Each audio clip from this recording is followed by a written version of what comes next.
So in this auditorium, we'll now present the workshop From the Intelligence Principle to the Perfected Spirit by Julio Padovan. Before we introduce our presenter, just make sure that this is the workshop of your choice. Once again, we do have another workshop happening in room 103 that will be about spirit release and rescue, the subsession. So please make sure that this is the one that you'd like to attend. Well, now that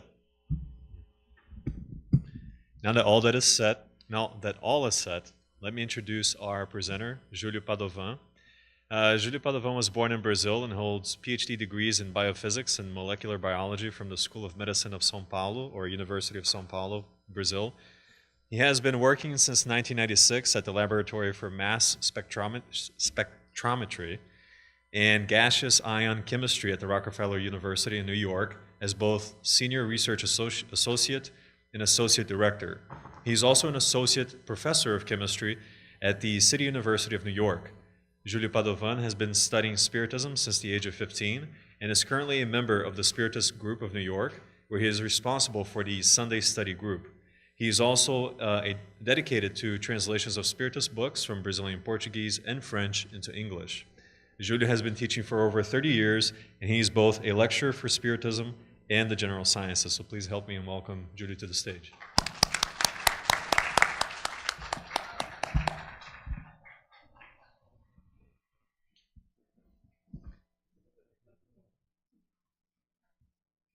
Good afternoon, ladies and gentlemen. I would like to start by thanking the United States Spiritist Federation for this invitation. So I can present to you the topic of my talk here, which is reincarnation from the intelligence principle to the perfected spirit. And you will see that in my particular talk, what I will do is not talk about the consequences of reincarnation, which is what you have been hearing from wonderful speakers before me, but I will actually give to you a contextualization for the idea of reincarnation. So I'll be talking what is before the reincarnation, placing it into a context. And for that, I'll be talking about the creation model. Now, the first thing that might come to mind when we speak of the creation model is that there must be a very high level of arrogance for us to be able to talk about the creation model. After all, what do we know about the creation? Very little, right? So with what authority what authorities do we think we have to talk about this model?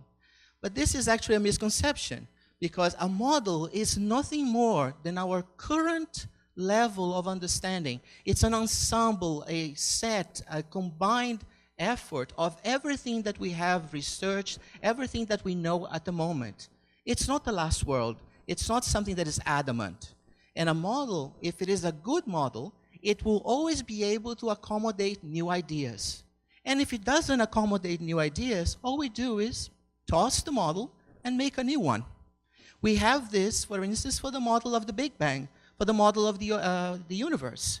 Whatever we have amassed in terms of scientific information, that's what we placed in that model, the Big Bang model. But it doesn't mean that all is there and that we don't have to discover anything new, that we don't have to research anything new. And so it is with the creation model.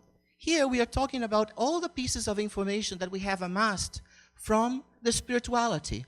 From one side, from the high order spirits who have taught us so much through all the books that we have, particularly the books of the codification. But I would also like to say from all the low-level spirits, the ignorant spirits, because they are the ones who bring to us the evidence that the model is still working, because they are the ones who teach us about the consequences of our actions, of our thoughts, of our ideas, of even our words. So, with respect to the creation model, I will be talking about it, its concepts, its nomenclature, because it's very important. Otherwise, we have a difficulty understanding, particularly the books of the codification, because Allan Kardec was very specific in the language that he used. And we're also going to talk about certain important interfaces that are present in this model. So let us start with it. And here you will see that I will present a lot of diagrams for you, to you today. And I want you to understand that these diagrams are qualitative. all right? Now, there will be instances where I will give you something close to a semi-quantitative, and when that happens, I will let you know. So here we place the creator, one box, and the creation, another box. We do not place one box inside the other, because if that were the case, for instance, if the creation were inside of the creator, it would be already perfect, and there would be no reason for us to improve ourselves.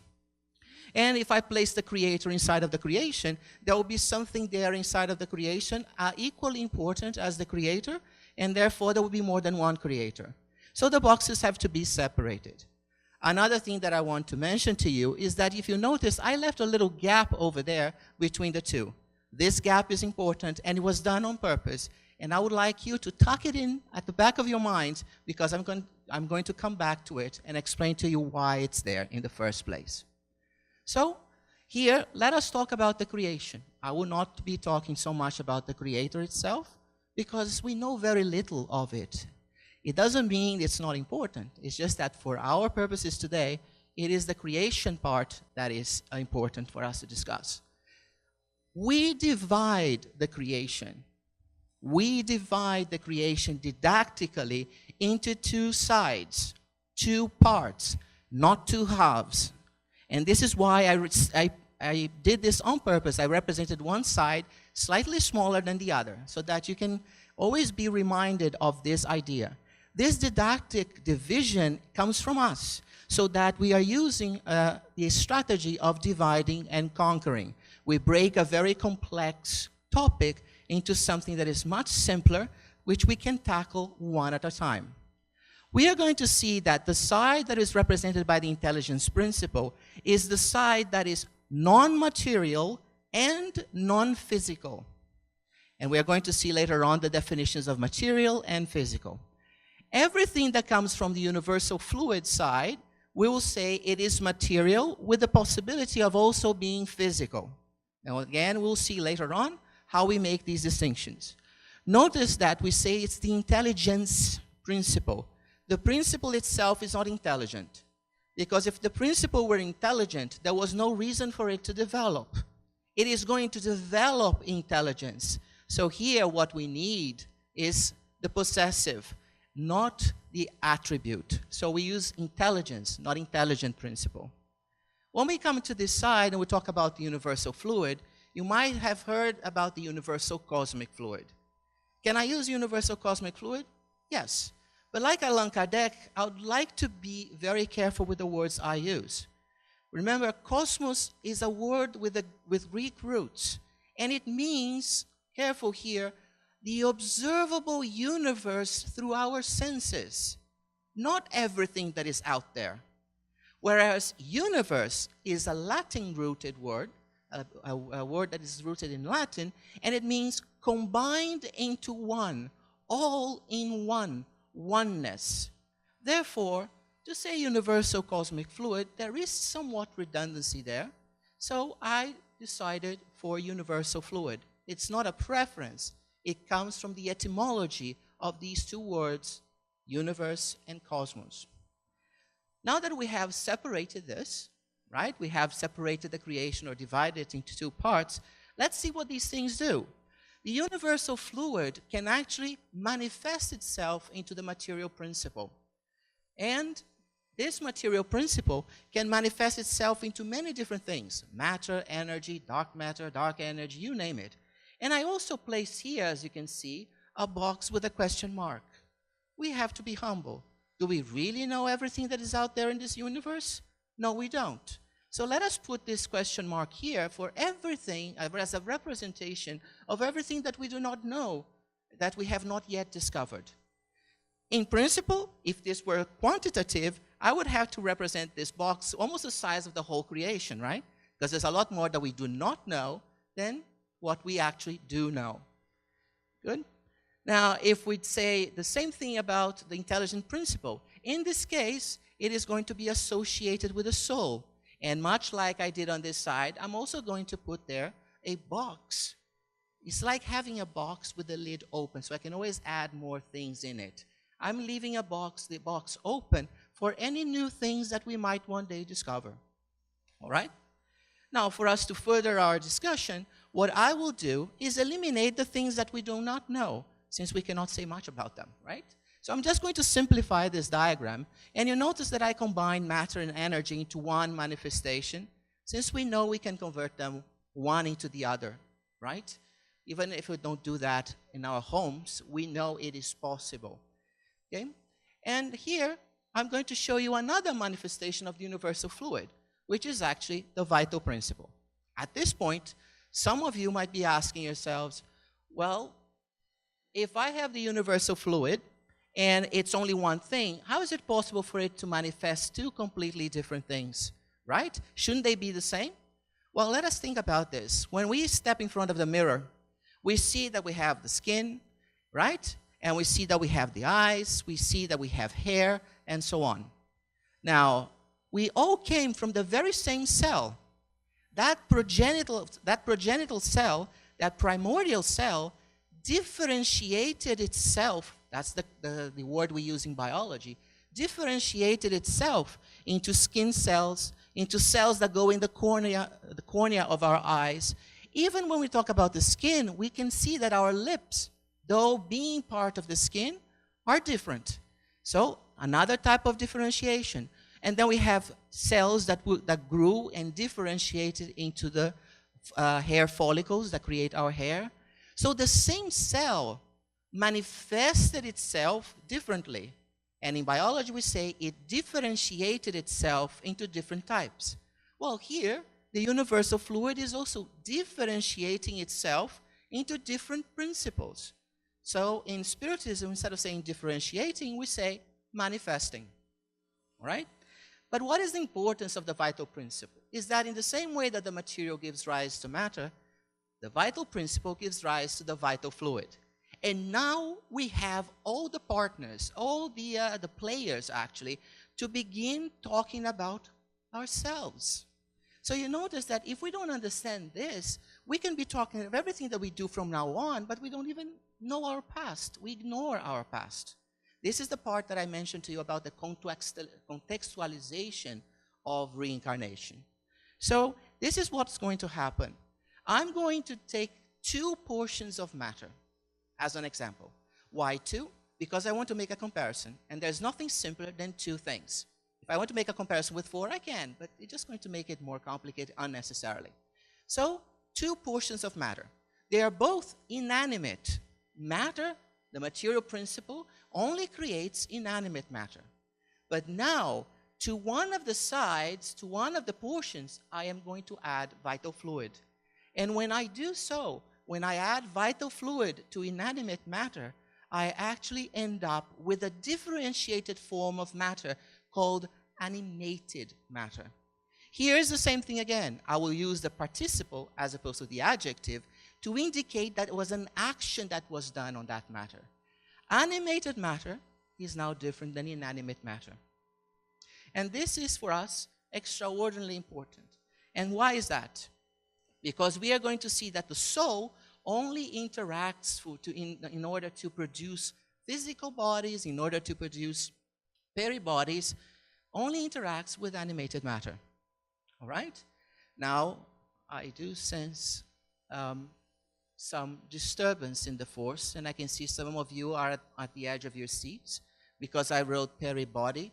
I will explain what I mean by that. You actually know that. You're just not familiar with the term that I temporarily created for this lecture. What is important here? The soul interacts with animated matter to be able to work with the peribody and the physical body, to be able to create a peribody and a physical body.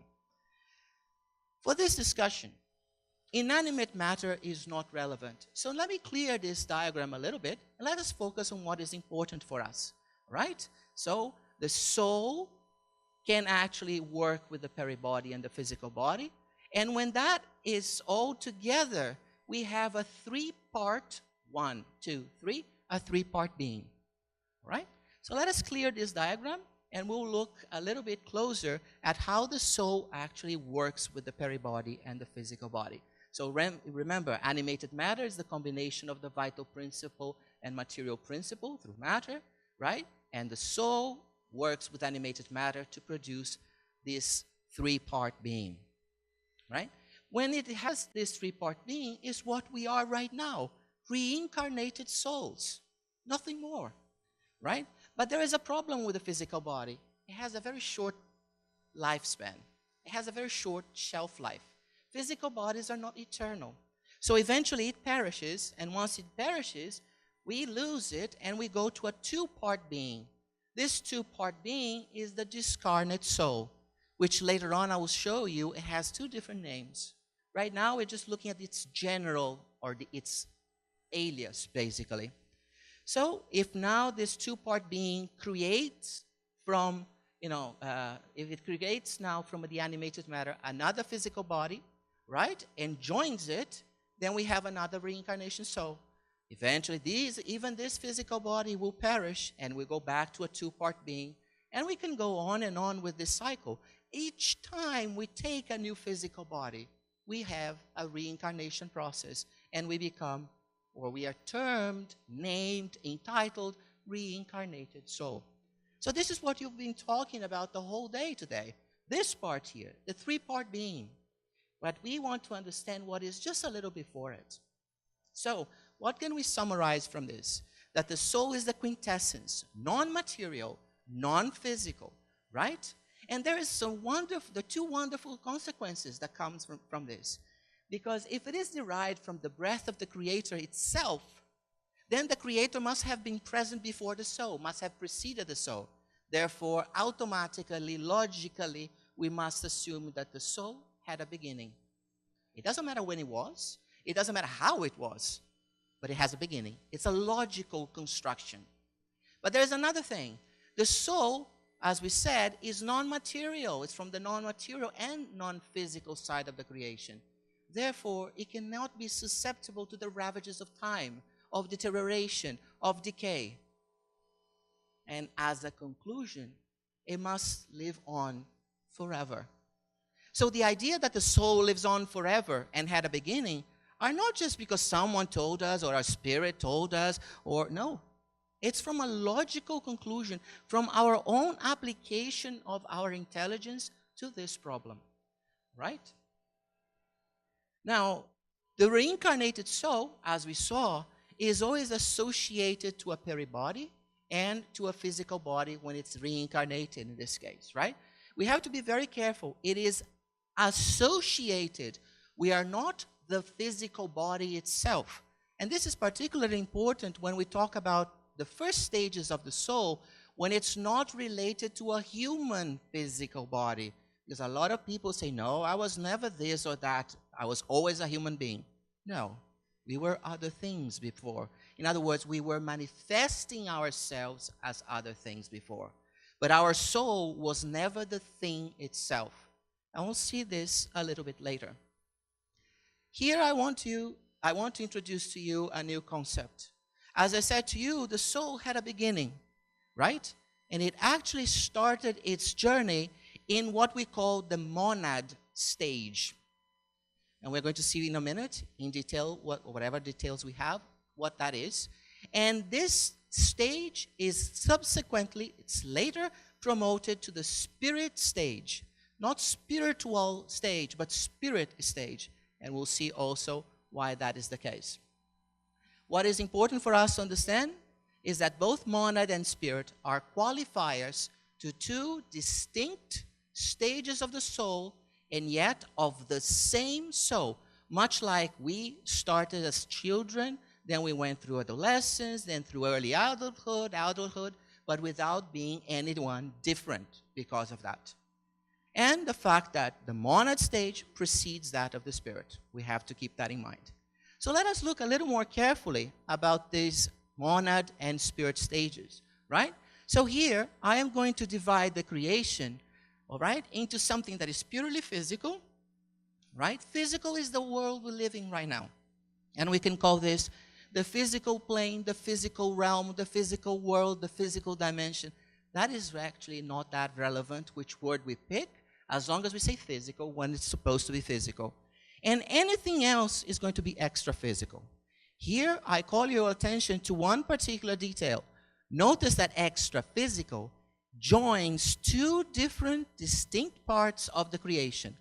this one here, which is non-material and non-physical, and this one here that is material but not physical, right? So now we're beginning to see that not everything from the universal fluid is necessarily material and physical. There is a part that is purely material, and there is a part that is material and physical. These names are conventions by us, so we can understand, break the problem into smaller pieces. You must keep this in your minds at all times, all right? Do not worry so much in the sense, oh, why do I have to say physical? Well, because we have to give it a name. It could have been anything else, but we decided that physical was very close because we already had the expression, the physical world. That's all. So now I will show to you the soul in the stage of a monad, which I will represent by a circle with the letter M inside. That monad, or that soul in the stage of monad, will live for a while in the extra-physical plane, and then it will reach this line here, which is a demarcating line. It's the line of reincarnation. At this point, it has to take a physicality, a physical entity or a physical body. Once it takes a physical entity, it goes from a two-part being to a three-part being, as we saw before. And then it will live a while in the physical plane, which is indicated by this line over here, this solid line with an arrowhead. This is the reincarnation, graphically, in an illustration for all of you, right? Now, eventually, this physical entity here dies, perishes, so the soul never perishes. It's the physical entity that perishes. And then that soul in the stage of monad returns to this extra physical plane, see, which is now shown as a dashed line. And you notice that I made the dashed line a lot faster than the previous one to indicate that the passage is definitely much faster than spending time in the physical world. If we now look at the soul in the spirit stage, we see the exact same thing. It is a two-part being, soul plus peri-body. It lives for a while, for a certain extent of time in the extra-physical world, reaches the demarcating line, okay, creates a physical body, joins that physical body or associates itself to it, becomes a three-part being, and now it lives for a while in the physical realm as a reincarnation process. At the very end, even this physical body also perishes, right? And it returns the soul in the spirit stage, represented by the letter S, all the way back to the spiritual, to the extra-physical plane, all right? So this is quite important for us to understand, and we are going to see this now in a different scenario. Here, I only represented one step, one reincarnation process, whether it was for the monad stage of the soul or whether it was for the spirit stage of the soul. Here, I'm going to show you a few more. So we are going to start with the soul, a single soul. I will never change. The soul will always be the same, right? And it will start in its monad stage. Now, if you notice very carefully, if your eyesight is that good, you will notice that this is slightly skewed from the line here, right? That's because it will still live a little bit in the extra-physical plane. Now, let's watch what happens, right? The soul takes a physical body, it perishes. Takes another physical body, it perishes. Another physical body, perishes. Another physical body, it perishes. And it keeps doing this over and over again. Every time it crosses this demarcating line between the extra-physical and the physical planes, it's a reincarnation process. Every line here, every solid line with the arrowhead to the right, represents a reincarnation process, represents a soul taking a new physical body, but it's always the same soul, all right? Eventually, this soul is promoted to the spirit stage that is now represented by the letter S. And what happens then? Well, pretty much the same thing.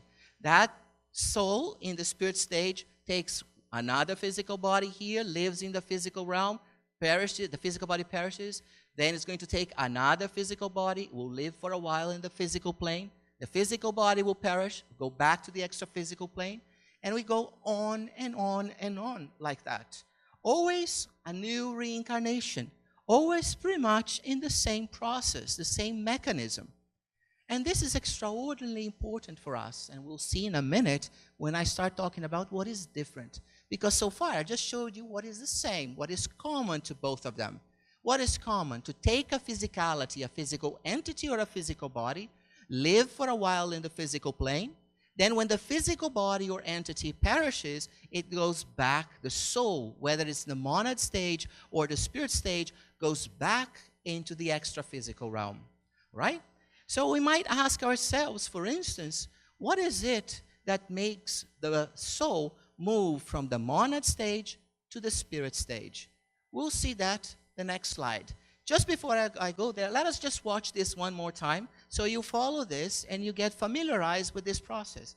Remember, we are talking here about the same soul, right? Just doing many, many reincarnation processes, one at a time, of course, as we saw before.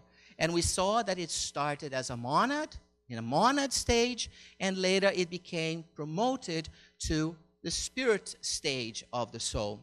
But it continues with this process in pretty much the same way, right?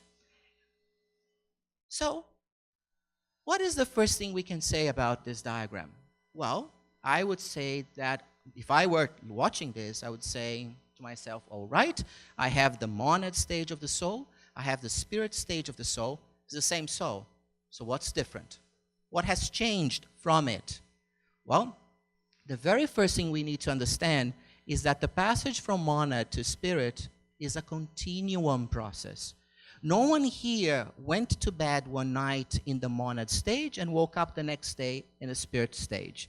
It's not a birthday, right? So it's a continuous stage. However, for our own understanding, for our own grasp, better grasp of the problem, right? The echelon of spirits that actually dictated the book Evolution in Two Worlds, which was relayed to us later on by the spirit André Luiz, under the auspices and supervision, strict supervision of the spirit Emmanuel, that echelon of spirits told us that they placed the passage of monad stage to spirit stage when we were, as they call it, infra-primitive humans. That happened in the lower Paleolithic times. Just to give you an idea, at that moment, we were not even Homo sapiens. We were not human beings as we see ourselves today.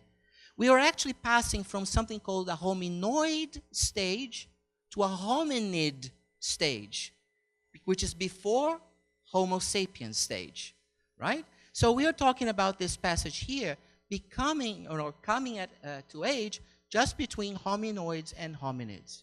But what is it that it really entails? What is it important for us to know? Simple. In this sense here, this is when we begin to develop cognitive intelligence, when we begin to develop self-awareness, an awareness of ourselves, of our place in the environment, in the universe. And why is it so important for us to have cognitive intelligence? Because everything we talk in Spiritism requires it. Everything is abstract. Love is abstract. Hatred is abstract. Charity, humility, anger, these are all abstracts. Do not be fooled. We manifest them physically. Just talk about two people in a fight, in a fist fight, and you understand that's really physical. But the hatred is actually abstract. And without cognitive intelligence, we cannot have a grasp of what it is. And we cannot even tackle it. How can I get rid of my anger, of my hatred? So here is not that we developed right away. Here, when we begin our spirit stage of our souls, this is when we began developing our self-awareness, our cognitive intelligence. Okay? So these are all of these are very important for us.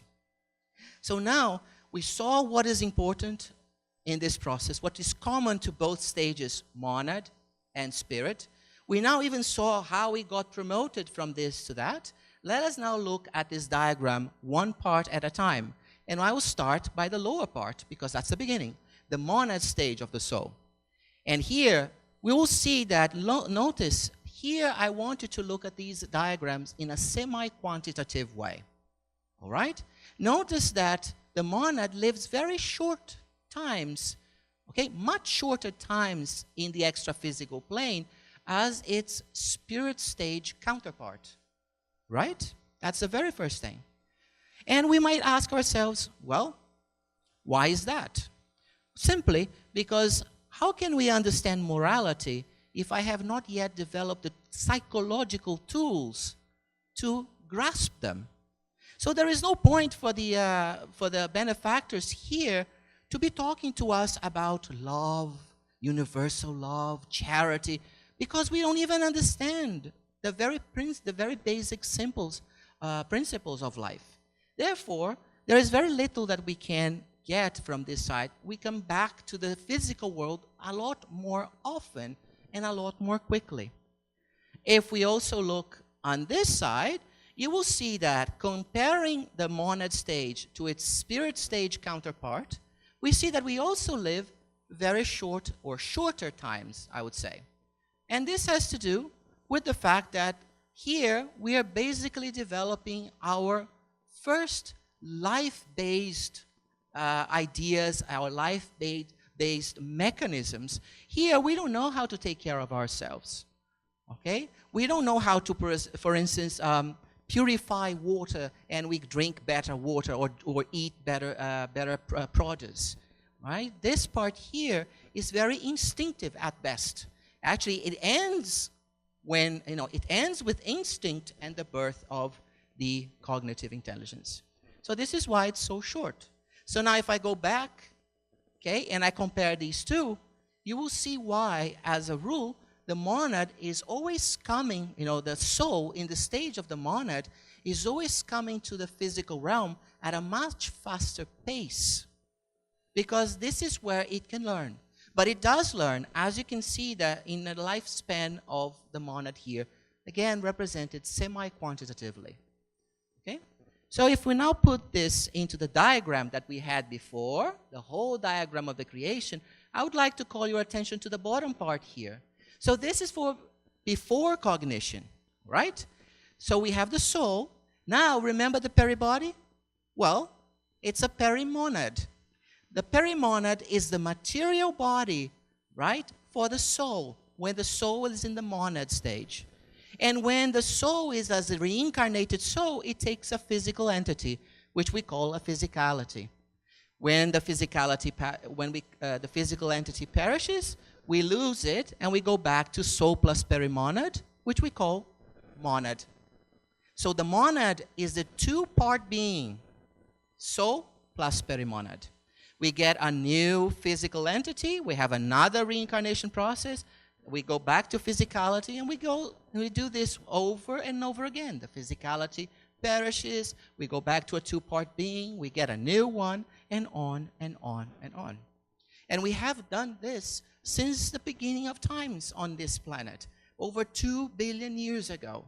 We've had more than hundreds of millions of these reincarnations in a monad stage. Because, I'll be honest with you, we all started in the monad stage. You may not like it, but we did. We did not start as human beings to be able to drive this Ferrari, okay? Because human beings are the most complex, not the most evolved, be careful, most complex biological machinery on this planet. We have to have done some previous work. We must have done some previous work on other forms that were less complex. You learn first to walk before you run. So it is here for the soul as well.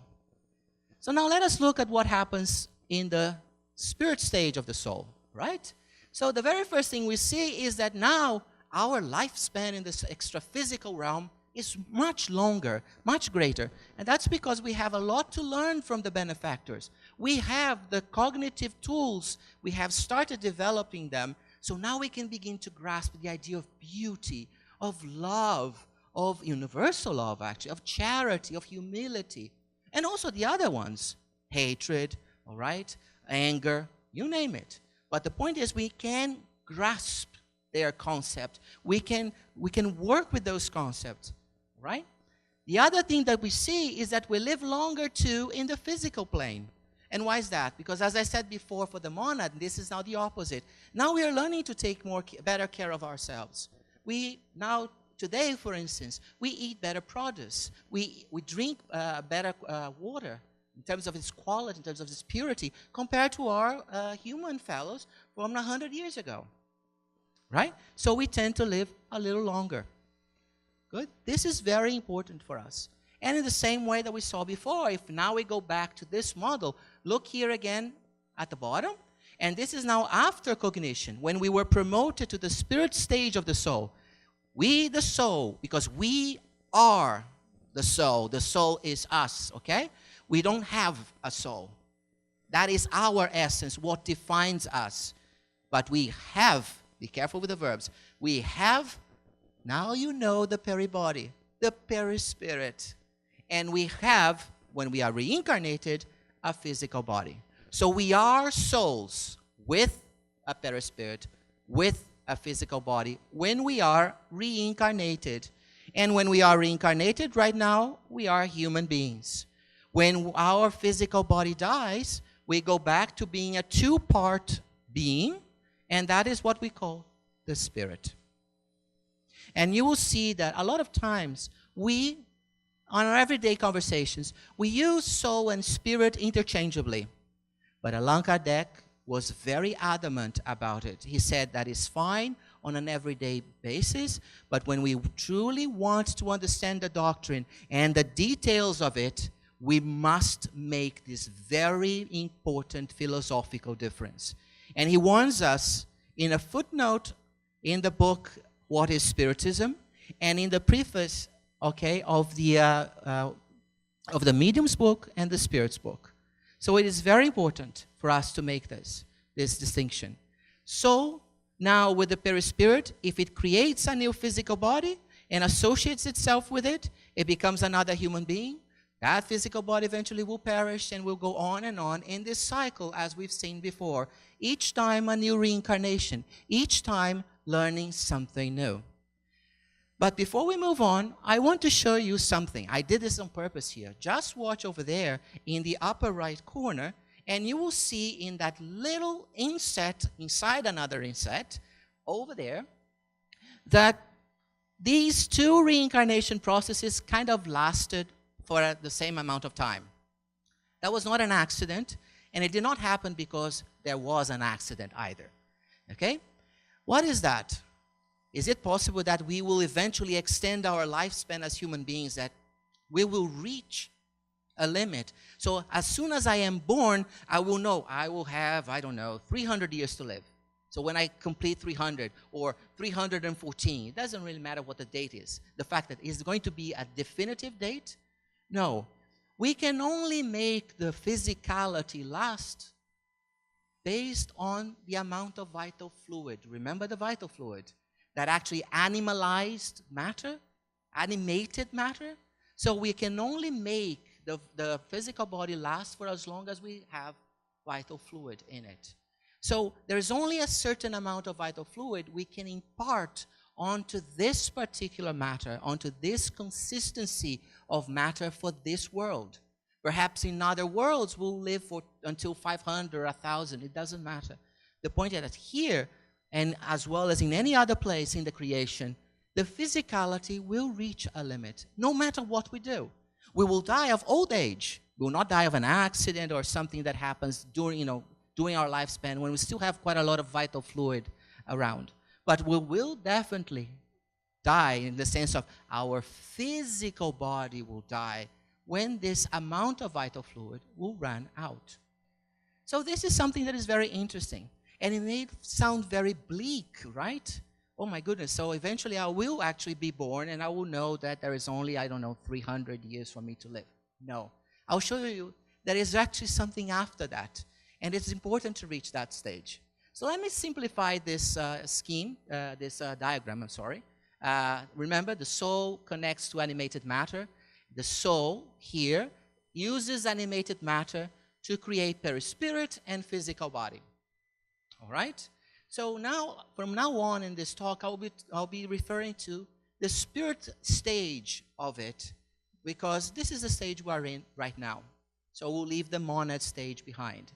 So then, notice that the soul, and I did this on purpose, is much smaller than the other two boxes, the perispirit box and the physical body box, right?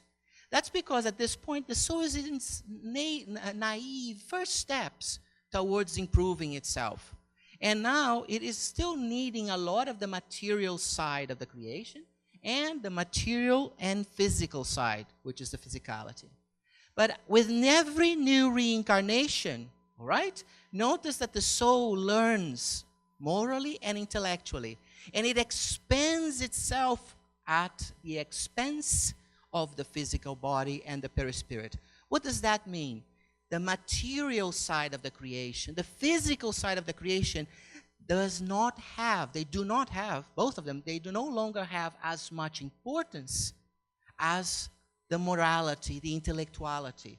So the soul begins to expand, grow at the expense of these two.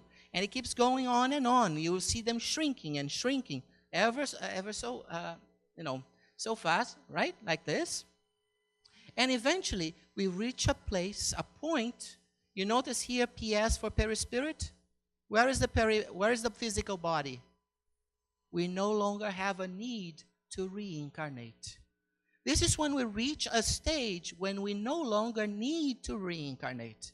Now you might say, is this done? No, the soul can continue to perfect itself, improve itself in the extra-physical plane until it reaches the stage where the perispirit that is associated with it is so small, so tenuous, right? That you notice here that I only left a sliver of the color that I used to represent animated matter. If you look very carefully, there's a little bit of orange here at the end. It's done on purpose. I know it's difficult to see, because I want to impart that the perfected soul is much more morality, intellectuality than in anything else that is matter or physicality. And notice that I call it perfected soul. I use the participle, not the adjective, to give the attribute to the soul to show that actually it was an action. The soul had to work on it to be able to reach this. And why is it so important? Because at this moment, I'm going to answer something that I left behind in the second slide, actually. When we reach the stage of being a perfected soul, we then move ourselves and we bridge the gap between creator and creation. And this is what André Luiz tells us, that we become co-creators, be careful here, in a minor scale. Minor scale because if we were in the same scale as the creator itself, then there would be more than one. And we know that that's not possible, right? Logically. So we become co-creators in a minor scale. And we are going to help others, our brothers and sisters that are before us, that are still evolving, okay, as the benefactors, as the high-order spirits, whatever name we want to give to them. So this was very important. This is all the nomenclature that we have, and I hope that I've been helpful in showing to you this contextualization. There's only one more thing that I wanted to discuss, which is the two interfaces, the two most important interfaces that we have in the model of the creation. And here we have one of them, the very first one, the interface between the non-material, quintessential, non-physical, and the material/physical part, okay? So it's the difference between the soul, the separation between soul and perispirit, right? It's the same as the soul and perimonad when the soul is in the monad stage. But like I said to you, from now on I'll be talking more about the spirit stage because that's the stage we are in at the moment. And here I am going to just ask you briefly, do you actually know how we put together our perispirit? So let us use a mirror analogy. When we walk in front of a mirror, let's think of physics first, not spiritism. We are the object, and then we produce an image, which is our reflection. The interesting thing about an image, all right, is that if I wave, if I make any movement, what happens to the image? It reproduces it, because the image does not have a life of its own. The image, careful here, is material. Oh, whoa, wait a second. How is it possible for it to be material? I cannot go there and hold it. I said material, not physical. And here's one thing. If you turn off the lights, the image disappears. All right? Because it's made of photons. It's made of light. And light is matter. Matter energy converted. Okay? So it is material, not physical, as we would be able to grasp here with our physical bodies. But nevertheless, it's still material. Okay? And one other interesting thing is this. Without the object in front of the mirror, for instance, ask yourselves, if you are not looking at yourself in front of a mirror, is there an image of yourself there? No. So there is no image without an object. Well, now let us talk about Spiritism. There is no perispirit without a spirit. There is no orphan perispirit. Oh my goodness, I'm a perispirit, I'm looking for my soul. I have lost my soul. No, we cannot do that. And in that sense, that's why probably we cannot sell it, right? We cannot barter with it, all right? So we need the spirit to produce that. And the interesting thing is that the perispirit, like I said, comes from this side of the creation, the material side, much like our image in front of a mirror, all right? And another thing is that whatever my spirit does, my perispirit will have to do the exact same thing.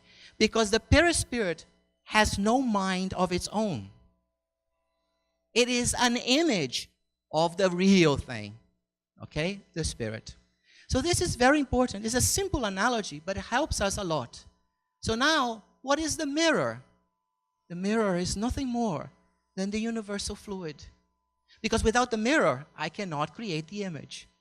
So the mirror is the universal fluid in this analogy. The spirit approaches it, and by placing itself in front of it, it creates that perispirit, that image, that reflection, right? Now, we all would love to look at like this, right?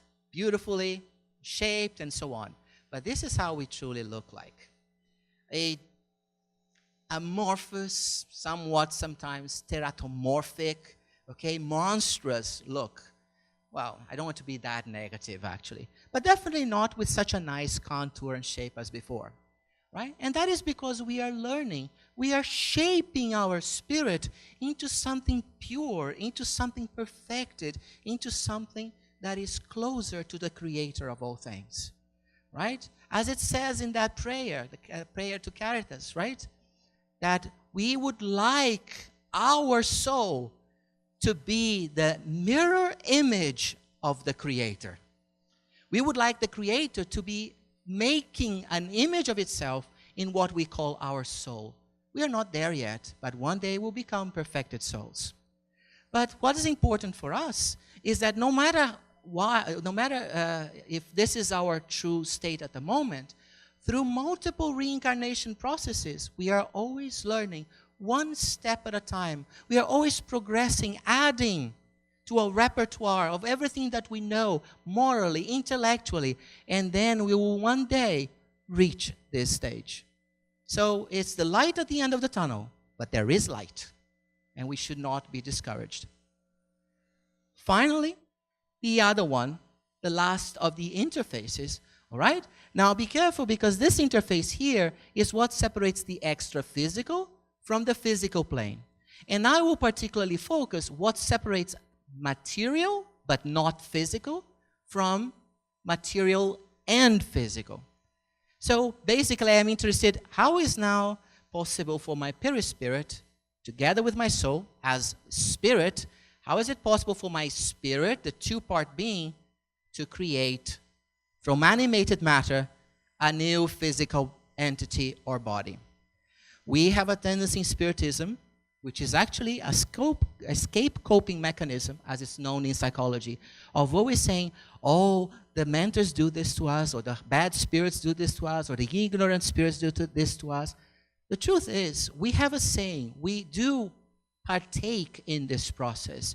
This is not that someone gives me a new physical body so I can reincarnate.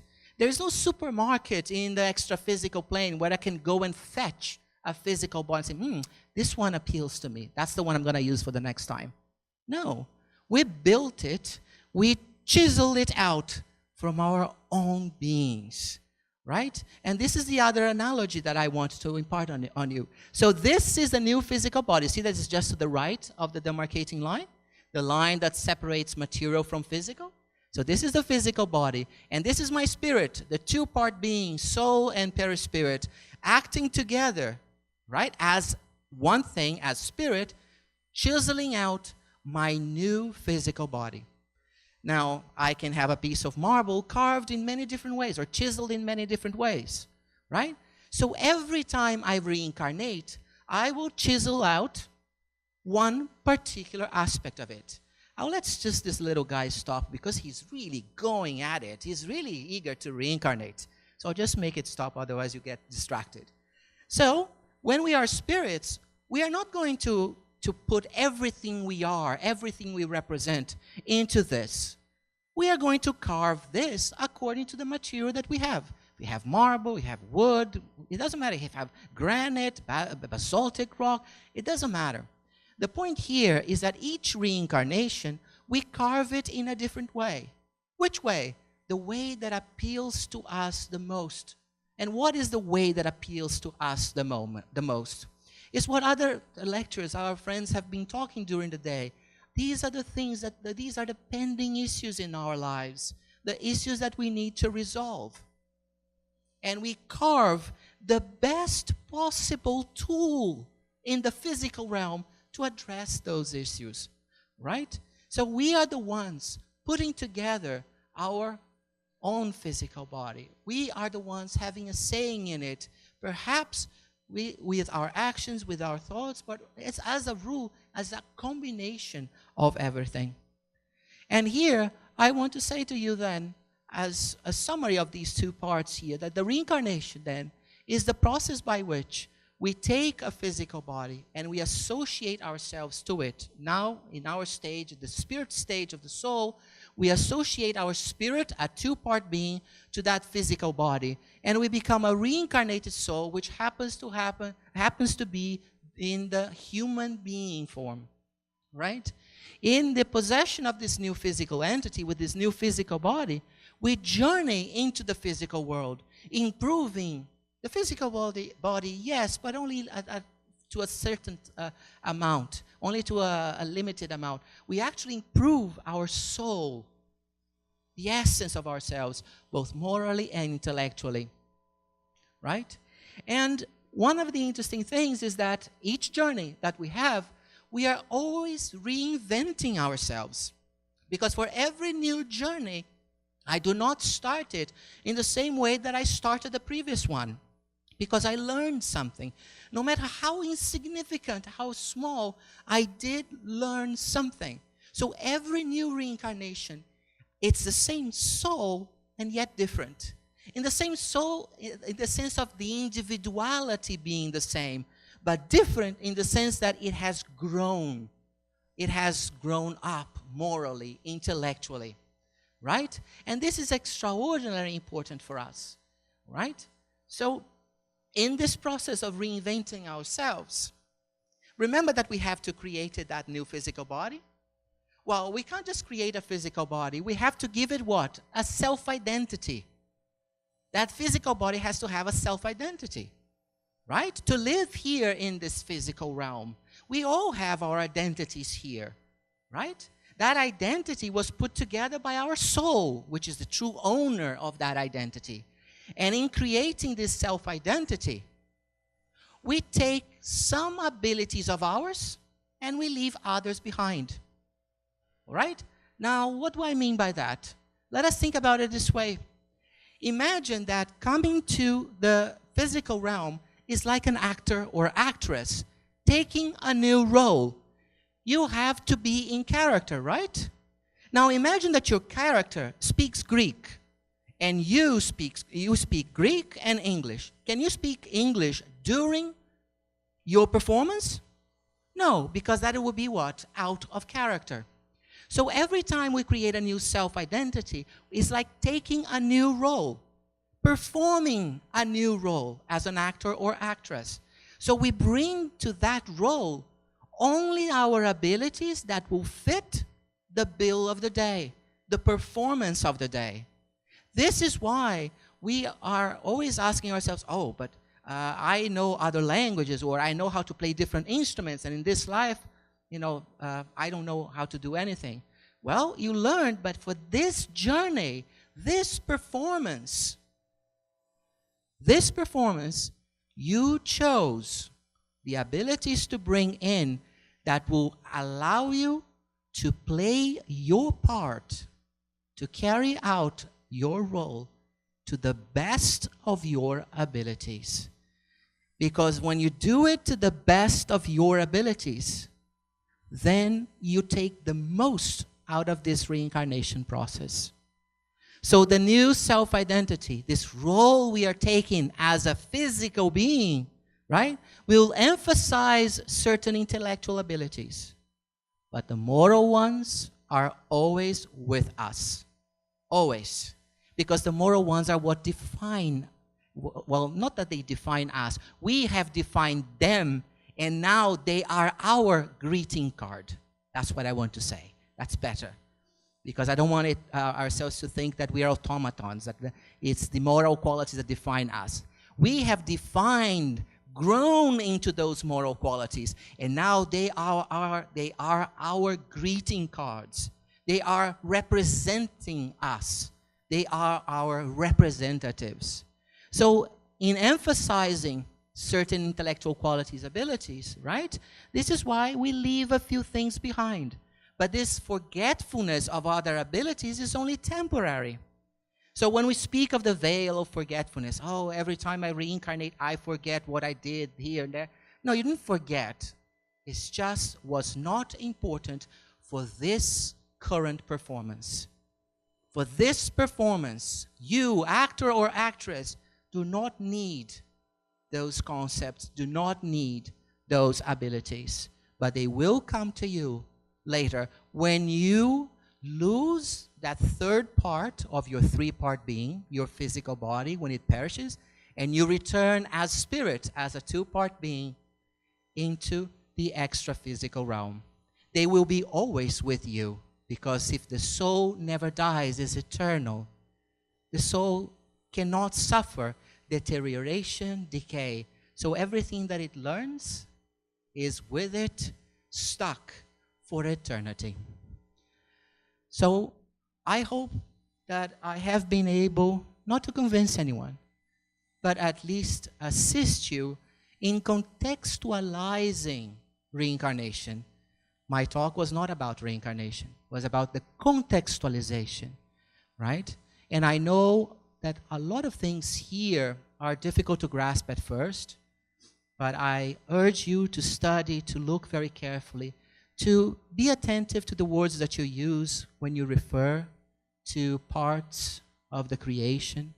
Remember that we are the ones that made all these divisions in the creation, all of them, right? So that we could tackle the problem that is very complex into something that is much simpler, right?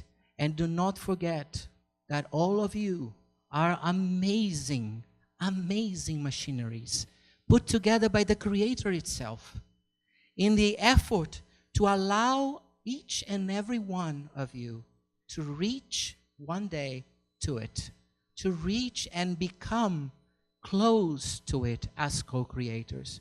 Reincarnation is nothing more, another definition of it, than the absolute wisdom, the absolute justice, the absolute intelligence, and the absolute love, or the universal love of the Creator itself, all in one process, one chance, one opportunity after another. I'd like to thank you very much for your attention.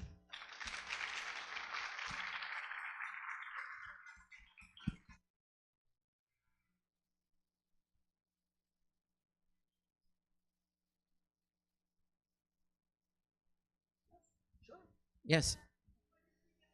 If we have time?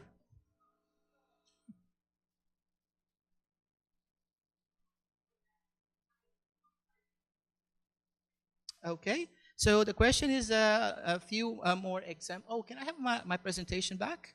Because, yes, I will. Can I have my presentation back? Because I prepared something just in case. Yes.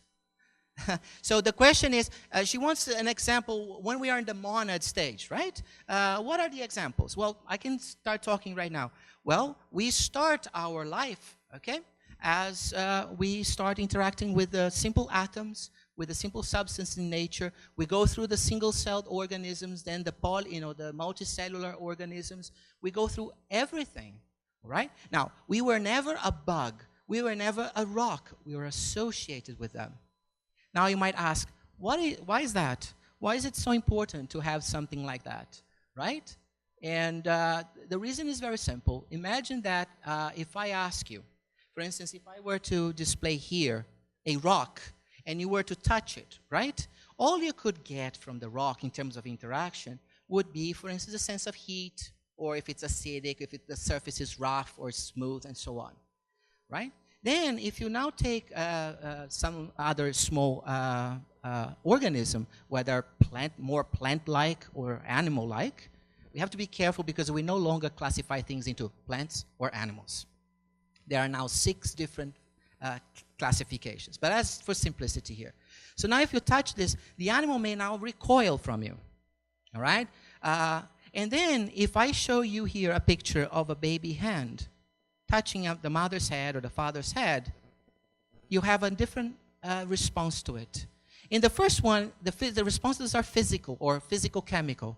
In the second one, they may be biological. Maybe that plant, or particularly if it's an animal, may have musculature and move away or just ripple, try to ripple away. The moment that I show you a little baby hand, the first thing that comes to mind is tenderness, love. So you're now moving that feeling towards something that's much more abstract. But that thing had to come after we knew what the sense of touch was. So to acquire the sense of touch, we actually had to go through quite a lot of...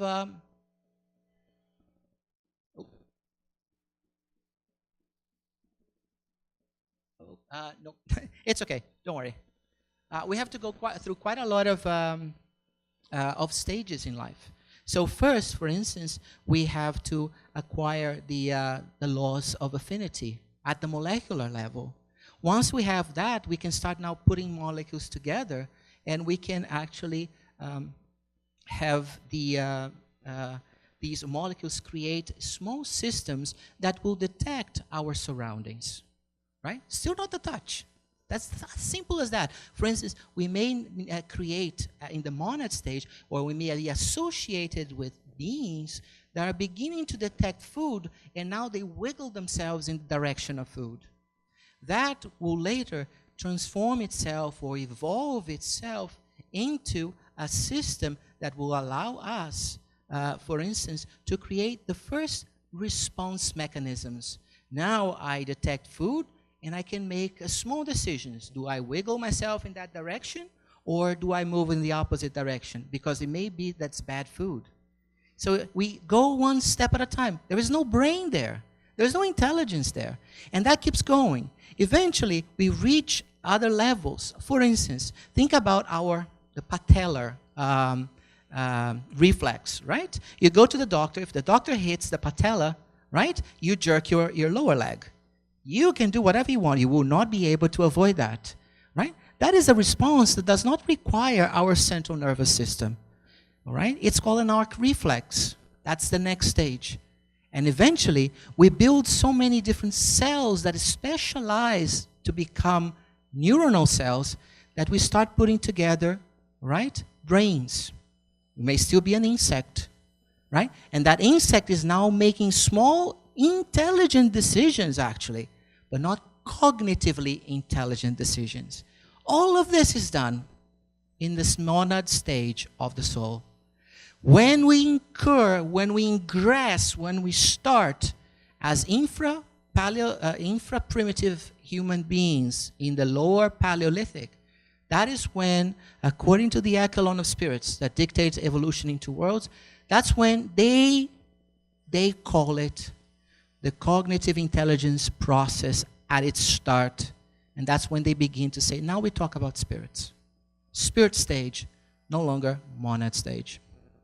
Sorry, I know it's long, but it's also a complex question. Very good point.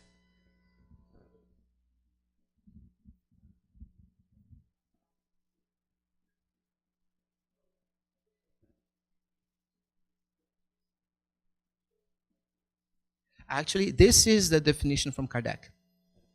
This is Kardec's definition, right? Kardec doesn't say the spirit has a perispirit and then has a physical body.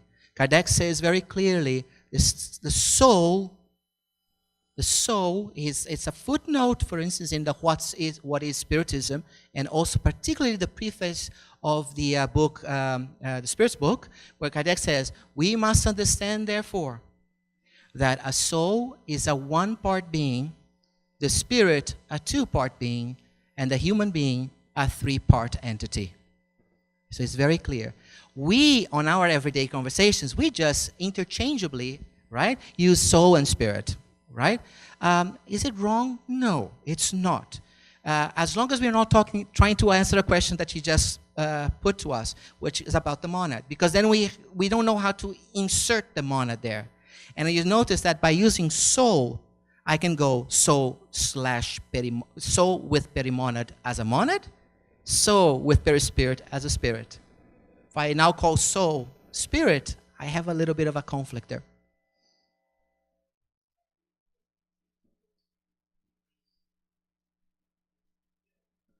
Well, because the spirit is a soul with a perispirit. So in essence, it did, let's say, for lack of a better word, derived from the intelligence principle.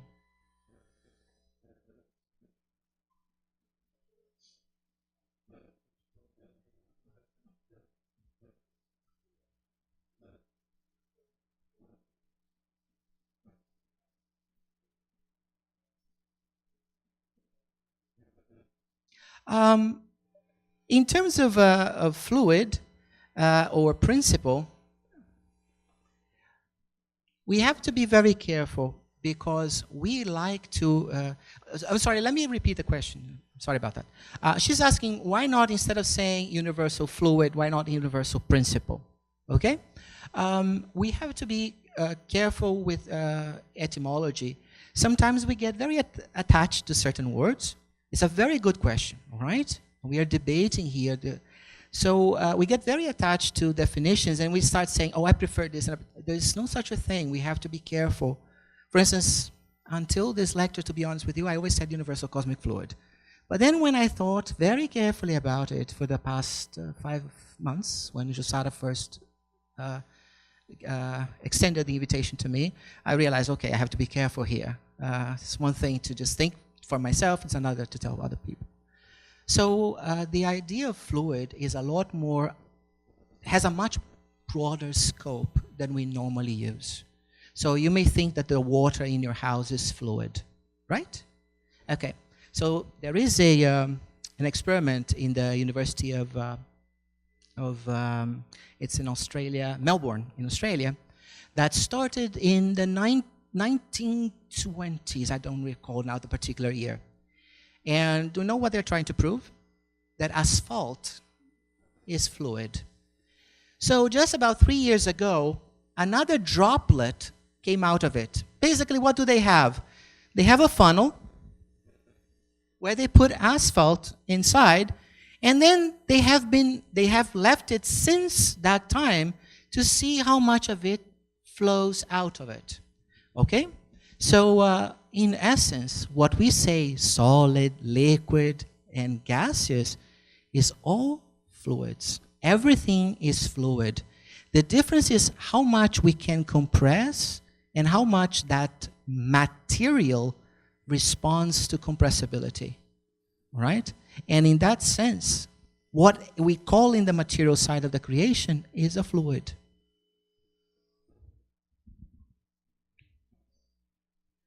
With the universal fluid, it's material. It's not that it's neither. It is material, right? It is material. Because think about it. Otherwise, how we would be able to generate all that we work with, right? Then you might say, well, then it's not the universal fluid, but it's the second thing. But then we'll have to define the other thing as well. So to say it's a principle, why is it that we avoid saying principle in that particular case? Because in that sense, we want to convey the idea that it's something that is plastic, that is something that is capable of being modified, of manifesting itself. And in that sense, we prefer the word fluid. That's all.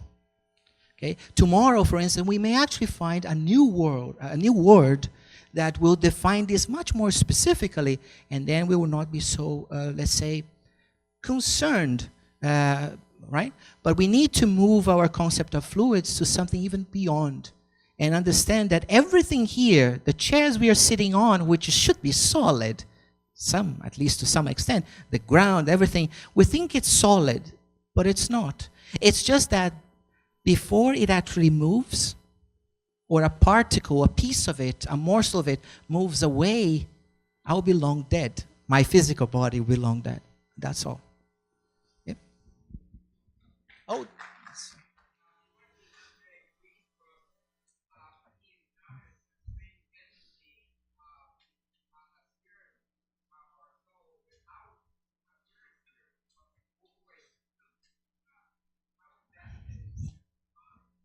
The ovoids are the form, the shape of the perispirit of souls that are in an immense amount of anguish because particularly, usually of guilt.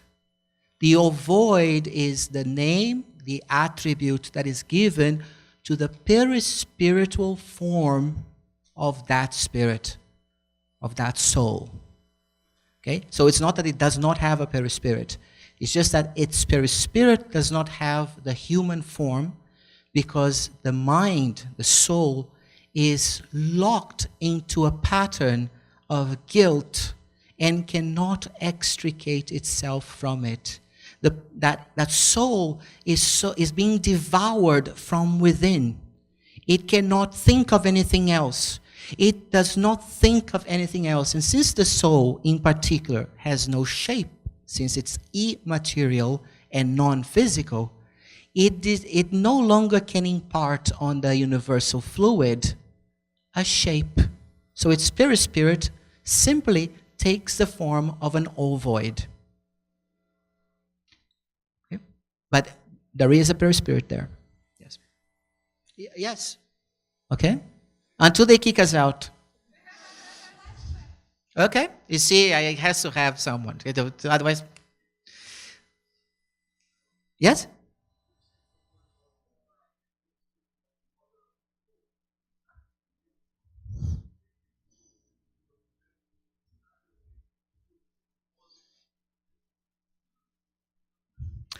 Well, remember that when I gave the example of a role, of an actor and actress taking on a role, right?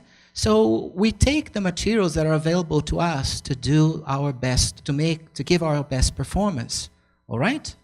So in other worlds, we are going to take whatever it is available in terms of matter in those worlds. Matter can come in many different vibratory forms, right? Some more, some less dense, okay? So depending on which world we're talking about, if they are more evolved, the chances are, all right, that logic dictates, I would say, because I haven't been there and I don't think anyone has, and the spirituality is not going to volunteer the answers to us because we are supposed to be doing the research ourselves, thinking by ourselves. So in more evolved worlds, it is not unreasonable to expect that matter will be less dense. Therefore, both perispirit, which is the peribody, and the physical body will also accompany that, right? You can only use the materials that you have, and whatever you make have to have some resemblance to the raw materials.